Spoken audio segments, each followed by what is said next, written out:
Good morning, or if you're watching this in the afternoon, good afternoon, or good evening, or if you think that time is not as relevant in this new world, then I think there's two times now, coffee time and wine time, and I'm currently drinking coffee, so I guess it's coffee time for me. Congratulations to Miss Best on winning the HGP Marathon Challenge, and congratulations to Mrs. Coopersmith on winning the HGP Reading Challenge. The results are in the email that you received this video. I wanted to share some thoughts with you on where we currently are with Ghost Online and some focal points that we need to be aware of. I think the best way to look at things is to kind of look at it chronologically as to where we started and where we are now, which will be helpful in seeing and addressing some of our current concerns. I think about that, our time on March 13th that we were in the chapel together. And I think it was a Friday, March 13th, and our discussions about Ghost Online and how we were going to do this cyber learning and remote teaching, and listening to Mr. Helsley's vision of where we were headed. And we were recognizing that this global pandemic was disrupting our school year and that we had to change. And ultimately, some things went well and some things didn't go well. I think the most beneficial thing that we were able to do over the time from when this started until now is that we were able to be adaptable, that we could change and pivot and be flexible with things, which is the reason we have Ghost Online 2.0. We accepted that some of the things that we were doing well and some of the things that weren't working, and recognizes that we need to change, and that our old ways, especially our ways in the classroom, were not an option. We prioritized pastoral care for our students remotely, and we started to find new ways to manage virtual classrooms, and we were finding ways to do assessments, and we continued to iterate until we find what works. And we're doing that, and we're doing that well. But there are some areas that are of concern, and some of those areas were discussed at the grade level meetings on Friday. Dr. Pollock and Mrs. Doherty shared with me some of your feedback, which was very, very helpful for us to address some of the concerns that we're facing. Your feedback at the grade level meetings is great. This video is another attempt to just keep the conversation going among all of us about how we're effectively reaching our students in Ghost Online. We heard from you on Friday that inactive students are a concern, whether they're missing class, missing assignments, not communicating. And we strategized since Friday on ways that we can address this. One, you need to reach out to the student, which is probably occurred anytime you have a student who's missed assignments or missing class. But we also need to include the parents in that communication. I'm going to speak a little bit more about parent communication in a moment. But the parents and the students should both be contacted when these issues are faced of a student not being active.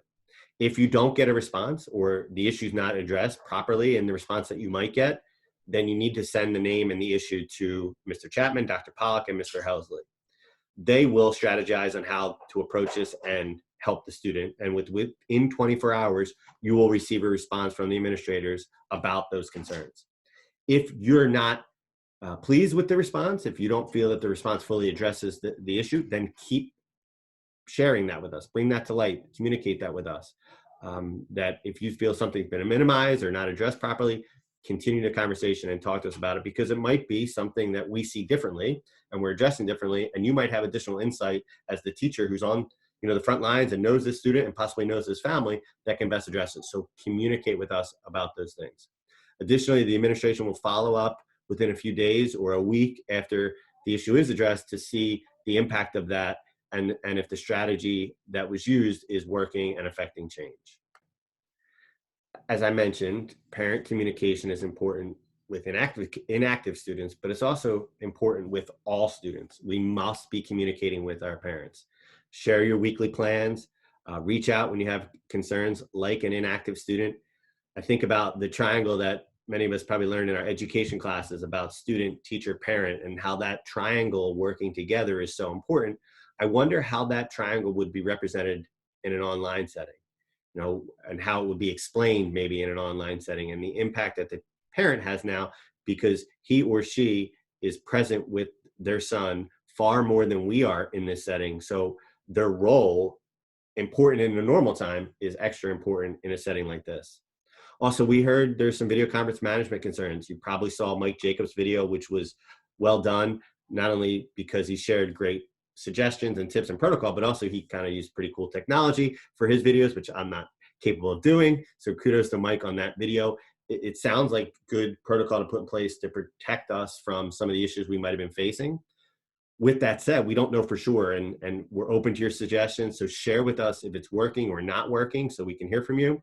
We're also open to other tools, and we're looking at other tools, and we need your feedback as we learn how to use these tools and work effectively with these tools in remote teaching.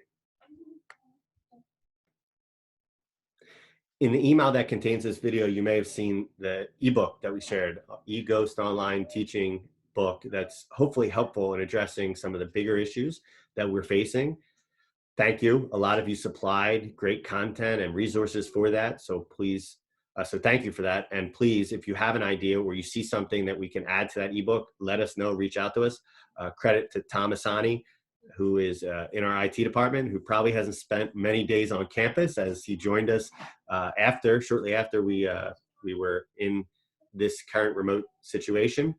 Thank you, Tom, for your work. We appreciate it, not only with the ebook, but with helping us to face the technological issues that we might be facing.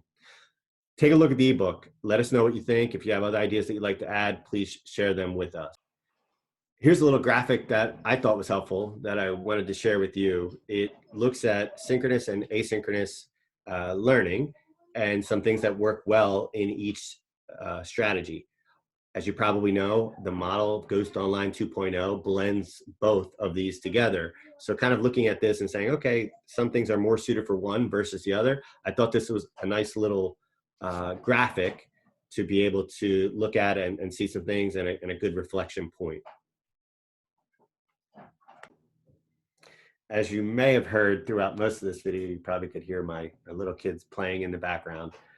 This new setting that we try to work in is difficult, and I'm sure at times you're angered about it or sad or frustrated. So I hear those feelings and I share those feelings, but I also want to let you know that I'm impressed and proud to be a part of this community.